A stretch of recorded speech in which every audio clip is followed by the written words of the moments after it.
தாய் வீடு ஏப்ரல் 2026. சமஷ்டி முறை தொடர்பிலான ஒரு நூற்றாண்டு விவாதமும் மாகாண சபைகள் அதிகார பரவலாக்கல் அலகாக மாறிய கதையும். எழுதியவர் வீரகத்தி தனபாலசிங்கம். வாசிப்பவர் ஆர் சத்யபிரியா. இந்த நூற்றாண்டின் முற்பகுதியில் நார்வேயின் அனுசரணையுடன் இலங்கை அரசாங்கத்திற்கும் விடுதலை புலிகள் இயக்கத்திற்கும் இடையில் பல்வேறு நாடுகளில் நடைபெற்ற பேச்சுவார்த்தைகளில் அரசாங்க தூதுக்குழுவுக்கு தலைமை வகித்த அன்றைய அமைச்சர் பேராசிரியர் GL பீரேஸ் அண்மையில் இலங்கையின் சமாதான செயன்முறை ஒரு உட்பக்க நோக்கு, the Sri Lanka peace process and inside view என்ற தலைப்பில் 400 பக்க நூல் ஒன்றை வெளியிட்டிருந்தார். அந்த நேரத்தில் அரசாங்கம் சமாதான செயன்முறையை முன்னெடுத்ததில் எந்தளவுக்கு நேர்மையை வெளிக்காட்டியது என்பதை பற்றி எமக்கு தனியான அபிப்பிராயம் இருக்கிறது என்ற போதிலும் அரசாங்கத்தின் தலைமை பேச்சாளராக பங்கேற்றவர் என்பதால் பேராசிரியரின் நூல் பரவலான கவனத்திற்கு உரியதாக இருக்கிறது. நூலின் முதல் அத்தியாயத்தின் முதற் பந்தியிலேயே அவர் இலங்கையில் அதிகாரங்களை பகிர்ந்து கொள்வது தொடர்பிலான யோசனையின் தோற்றுவாய் குறித்து தெரிவித்த கருத்து இன்று சகல தமிழ் தேசியவாத அரசியல் கட்சிகளும் தேசிய இனப்பிரச்சினைக்கு சமஷ்டி முறையின் அடிப்படையில் நிலையான தீர்வொன்று காணப்பட வேண்டும் என்று வலியுறுத்தி நிற்கும் பின்புலத்தில் சகல சமூகங்களைச் சேர்ந்த இளைய தலைமுறையினர் நிச்சயமாக அறிந்து கொள்ள வேண்டியதாக இருக்கிறது. தனது நூலில் ஆராயப்படும் அதிகார பகிர்வு, அதிகார பரவலாக்கம் மற்றும் சமஷ்டி முறை என்ற தொனிப்பொருட்கள் அவற்றின் தோற்றுவாயை இனத்துவத்துடன் தொடர்புடைய பிரச்சனைகளில் கொண்டிருக்கவில்லை என்று எழுதியிருக்கும் பேராசிரியர், இலங்கைக்கு பொருத்தமான ஒரு ஆட்சி முறை கட்டமைப்பாக சமஷ்டி முறை முற்றிலும் வேறுபட்ட ஒரு பின்புலத்திலேயே முன்மொழியப்பட்டது என்பதை நினைவுபடுத்துகிறார். தொடக்கத்தில் சமஷ்டி முறை யோசனை தமிழர்களின் அபிலாசைகளுடன் அல்ல, கண்டி சிங்களவர்களின் அபிலாசைகளுடனேயே தொடர்பு பட்டதாக இருந்தது என்று அவர் குறிப்பிட்டிருக்கிறார். 1927 நவம்பரில் டொனமூர் ஆணைக்குழுவின் வருகை இலங்கை தீவின் அரசியல் அமைப்பு வளர்ச்சியில் ஒரு மைல்கல்லாக அமைந்தது. ஆணைக்குழுவை சந்தித்து யோசனைகளை முன்வைத்த கண்டி தேசிய சபை, தி கண்டி நேஷனல் அசெம்பிளி பின்வருமாறு குறிப்பிட்டது: எமது கோரிக்கை இன அடிப்படையிலானதோ அல்லது ஒரு சிலரின் செல்வாக்கை வளர்த்து கொள்ளும் நோக்கத்தை கொண்டதாகவோ இல்லை. ஒரு தேசம் அதன் சொந்தத்தில் வாழ்வதற்கும் தலைவிதியை தீர்மானித்துக் கொள்வதற்குமானதே இந்த கோரிக்கை. பல்வேறு மாநிலங்களின் மக்கள் மற்றவர்களின் பிராந்தியங்களுக்குள் ஊடுருவாமல் சொந்த தேசியத்தை கட்டியெழுப்புவதற்கு சமஷ்டி முறை வகை செய்யும் என்று பீரிஸ் எழுதியிருக்கிறார். முன்னாள் பிரதமர் SWRD பண்டாரநாயக்க இலங்கையில் சமஷ்டி ஆட்சி முறைக்காக குரல் எழுப்பி இந்த வருடத்துடன் சரியாக ஒரு நூற்றாண்டு நிறைவடையும் நிலையில் பேராசிரியர் இதை குறிப்பிட்டிருப்பதில் ஒரு பொருத்தப்பாடும் இருக்கிறது. DPS ஜெயராஜ். கனடாவில் வாழும் இலங்கையின் மூத்த பத்திரிகையாளரும் அரசியல் ஆய்வாளருமான DPS ஜெயராஜ் 100 வருடங்களுக்கு முன்னர் பண்டாரநாயக்க விடுத்த சமஷ்டி ஆட்சி முறைக்கான அறைகூவல் என்ற தலைப்பில் அண்மையில் கட்டுரையை ஆங்கிலத்தில் கொழும்பு டெய்லி மிரர் பத்திரிகையில் எழுதியிருந்தார்.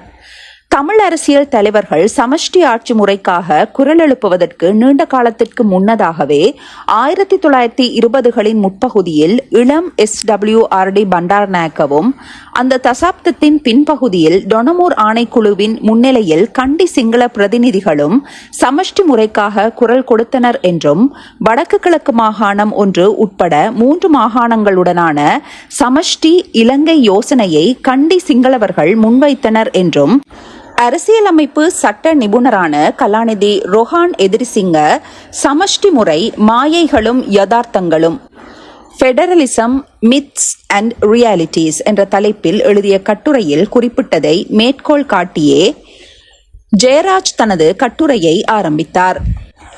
அந்த யுகத்தின் அரசியல் தலைவர்கள் மத்தியில் தலைசிறந்த அறிவுஜீவியான பண்டாரநாயக்க ஒரு வகையான சமஷ்டி முறை மாத்திரமே இலங்கையின் ஆட்சி முறை பிரச்சினைக்கு தீர்வாக இருக்க முடியும் என்று முன்கூட்டியே 1926ஆம் ஆண்டளவில் வாதாடினார். கரையோர சிங்களவர்களுக்கும் மலைநாட்டு சிங்களவர்களுக்குமாக 2 அலகுகளையும் தமிழர்களுக்காக வடக்கு கிழக்கில் ஒரு அலகையும் கொண்ட ஒரு சமஷ்டி ஏற்பாட்டை 1927ஆம் ஆண்டில் கண்டி சிங்களவர்கள் முன்மொழிந்தனர். சிங்களவர்களினால் முன்மொழியப்பட்ட போது சமஷ்டி முறையை இலங்கை தமிழர்கள் நிராகரித்தார்கள். தங்களுக்கு கிடைத்த அந்த சந்தர்ப்பத்தை பயன்படுத்தி இலங்கை தமிழ் அரசியல் தலைவர்கள் வடக்கு கிழக்கு தமிழர்களுக்காக சமஷ்டி முறையை வழங்குமாறு பிரிட்டிஷ் ஆட்சியாளர்களிடம் கோரிக்கையை முன்வைத்திருந்தால் அது ஏற்றுக்கொள்ளப்பட்டிருக்கக்கூடிய சகல சாத்தியப்பாடுகளும் இருந்தன. பிரிட்டிஷார் ஆட்சி செய்த காலத்தில் இலங்கை தமிழ் அரசியல் தலைவர்கள் சமஷ்டி முறையையோ அல்லது தனிநாட்டையோ கோரவில்லை. பதிலாக அந்த கோரிக்கைகளை தமிழ் தலைவர்கள் பிரிட்டிஷார் இலங்கையிலிருந்து வெளியேறிய பின்னர் மாத்திரமே முன்வைத்தனர் என்று அவர் எழுதியிருந்தார்.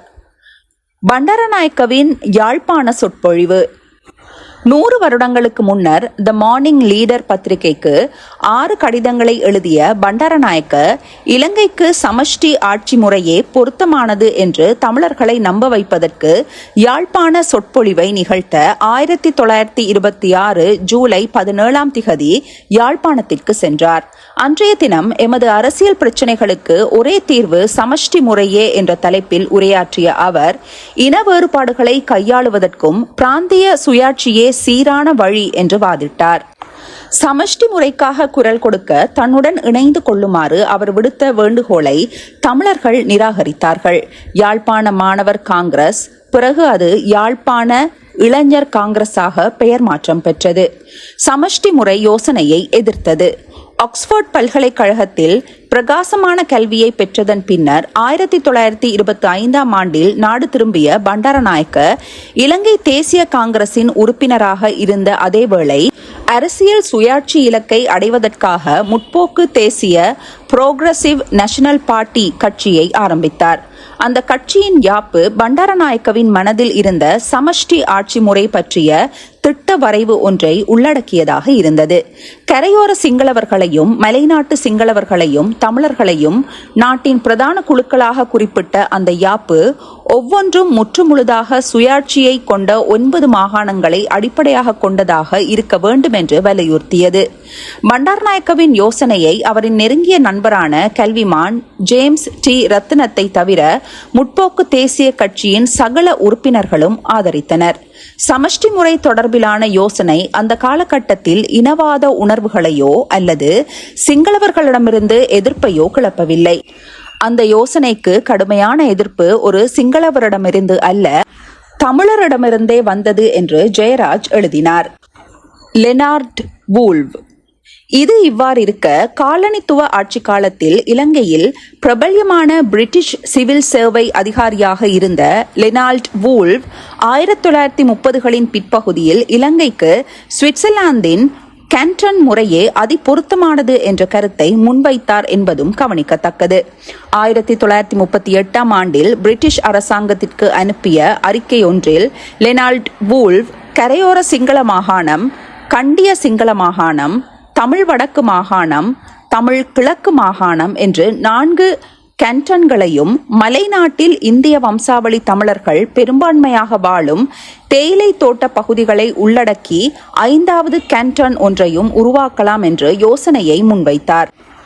மலையக தமிழ் தோட்ட தொழிலாளர்களின் தேசிய நலன்களை பேணுவதற்காக அவர்களுக்கென்று தனியொரு கேன்டோனை பரிந்துரைத்த ஒருவர் என்றால் நாமறிந்தவரை அது லெனால்ட் வூல்வ் மாத்திரமேயாவார். கேன்டன் முறையை அறிமுகப்படுத்தக்கூடிய அளவுக்கு இலங்கை பெரிய நாடு அல்ல என்ற வாதம் முன்வைக்கப்படும் என்பதை முன்கூட்டியே உணர்ந்த அவர், இலங்கையின் பரப்பளவு சுவிட்சர்லாந்தின் பரப்பளவை விடவும் 10,000 சதுர மைல்கள் அதிகம் என்று சுட்டிக்காட்டியதுடன் இனத்துவ அடிப்படையிலான சனத்தொகையை பொறுத்தவரை சுவிட்சர்லாந்தில் ஜெர்மன் மொழி பேசுபவர்களை இலங்கையில் சிங்களவர்களுடனும், பிரெஞ்சு மொழி பேசுபவர்களை தமிழர்களுடனும், இத்தாலி மொழி பேசுபவர்களை முஸ்லிம்களுடனும் ஒப்பிட்டார். இவை ஒரு காலனித்துவ நிர்வாகியாக இருந்த முற்போக்குவாதியான ஆங்கிலேயர் ஒருவர் 7 ஆண்டுகள் இலங்கையில் வாழ்ந்து அதன் மக்களை நெருக்கமாக அறிந்து பெற்றுக்கொண்ட அனுபவங்களின் விளைவாக முன்வைத்த யோசனைகளாகும். பண்டாரநாயக்கவுடன் சேர்ந்து அன்றைய தமிழ் தலைவர்கள் சமஷ்டி முறைக்காக குரல் கொடுத்து போராடியிருந்தால் இலங்கையில் அரசியல் வரலாறு நிச்சயமாக வேறுபட்டதாக இருந்திருக்கும். டொனமூர் அரசியல் அமைப்பு. 1931 ஆண்டில் டொனமூர் அரசியல் அமைப்பின் மூலமாக சர்வஜன வாக்குரிமையும் பிராந்திய அடிப்படையிலான பிரதிநிதித்துவமும் அறிமுகப்படுத்தப்பட்டதைத் தொடர்ந்து பண்டாரநாயக்கவின் அரசியல் நோக்கில் மாற்றம் ஏற்பட்டது. தொடரும். நன்றி.